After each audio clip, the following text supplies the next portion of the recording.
Very good morning and welcome to everyone joining us for today's preview, the 28th of November, Monday, racing at Greyville Racecourse on the Poly.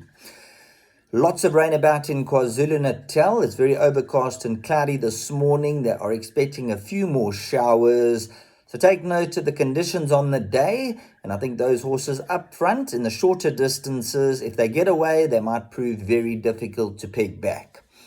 Thus, in race number 1, I'm going to go against the odds-on favourite. I think number 1, Raptor Island, a decent price. This is a horse you can get some value on. Back it on the nose and take your swingers and exactors with number 7, Saka Gold.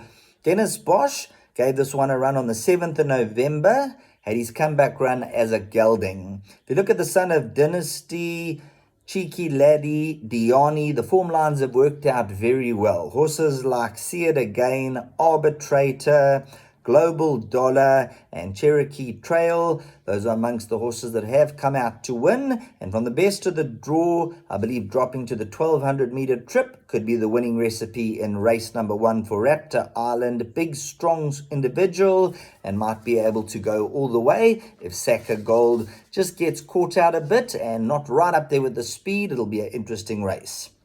On to race number 4, and here we're going to go with 2 horses. Number 1, Lord Minver, and number 5, Double Espresso.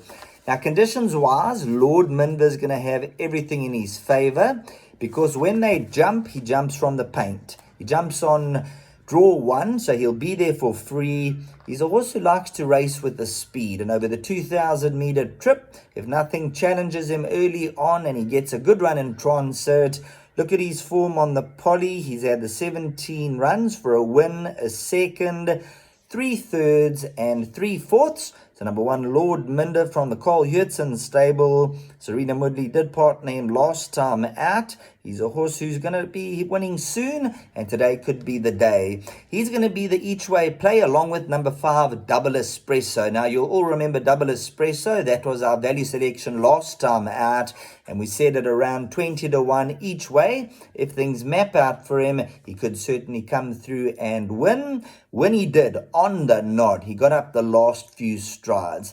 Unfortunately, he's a horse that everything needs to fall into place. Conditions-wise, doesn't really suit him today. The wetter conditions, because the track runs faster. He's a horse who tends to run hot and cold, but if he brings his A game, I think he's still very well weighted. Sipasekle Klengwa, he rode him superbly well last time to get up on the post and beat Bend the Rules. He takes the 4 kilograms off the back. He's a 4-time winning individual. Of 2 of those wins have been on the Poly, so 50% win strike rate on the Poly surface. And number 5, Double Espresso, I would have gone quite strong on him had the conditions been different, but I think back both horses at backable prices. Number 1, Lord Minver, and number 5, Double Espresso in race number 4.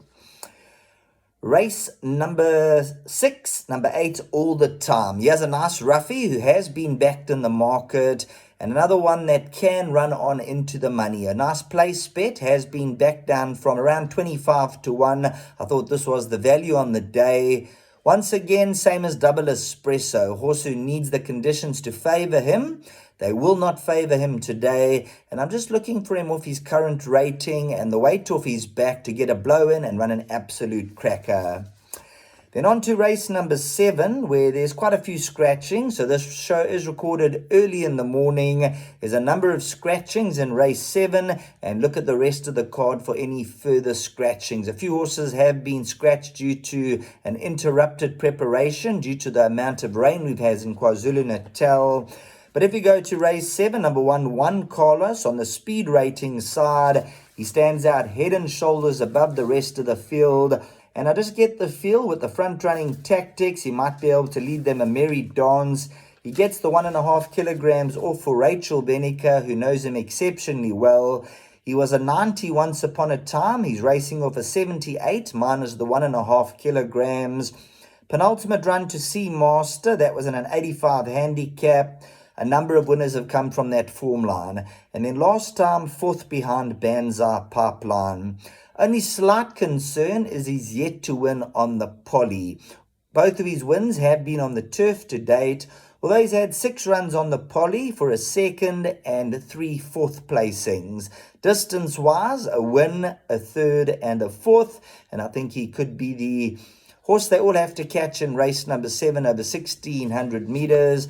And as I mentioned earlier on, today is going to be a tactical day's racing. The shorter distances, usually when they run up front and the surface is running quicker, they seem to pinch that length or two and they stay on for the victory, or those in the top 2 or 3 turning for home.